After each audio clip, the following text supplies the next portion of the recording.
DGISPR अब से कुछ देर के बाद अहम प्रेस कॉन्फ्रेंस करेंगे। दाखिली, सलामती, दहशतगर्दी के खिलाफ किए जाने वाले इकदाम और दीगर उमूर पर ब्रीफिंग दी जाएगी।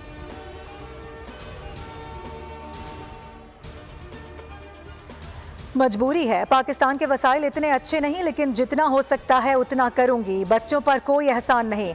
न्यूट्रिशन प्रोग्राम पूरे मुल्क में होना चाहिए। वज़ीर आला पंजाब मरियम नवाज का डेरा गाजी खान में तकरीब से खिताब। कहा, माँ बाप से गुजारिश करूंगी अपने बच्चों की सेहत पर तवज्जो दें। महंगाई की शरह आज 7 साल के बाद सिंगल डिजिट में आ गई है। नवाज शरीफ के विजन से हम महंगाई में कमी ला रहे हैं।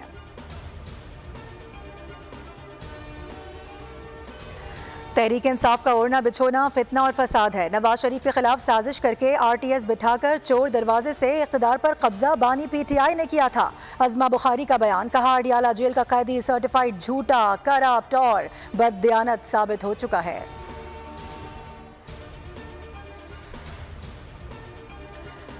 अख्तर मिंगल के इस्तीफे की हिमायत करता हूँ। नवाज शरीफ को अख्तर मिंगल की तरह ज़मीर की आवाज़ पर इस्तीफा देना चाहिए। मुशीर इत्तलात खैबर पख्तूनख्वा की मीडिया से गुफ्तगू। कहा, फैसल करीम कुंडी को अभी तक यकीन नहीं आ रहा कि वो गवर्नर है।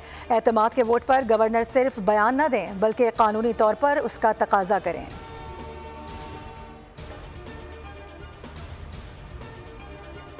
और पुरअमन एहतजाज और अमन व अमा बिल पर कायमा कमेटी दाखिला की रिपोर्ट सेनेट इजलास में पेश। इरफान सिद्दीकी ने कहा, कमेटी बिल की 6-1 से मंजूरी दे चुकी है।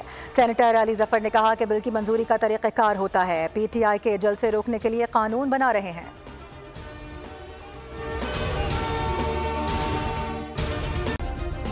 सब्सक्राइब करें और बेल दबाएं ताकि कोई खबर रह न जाए।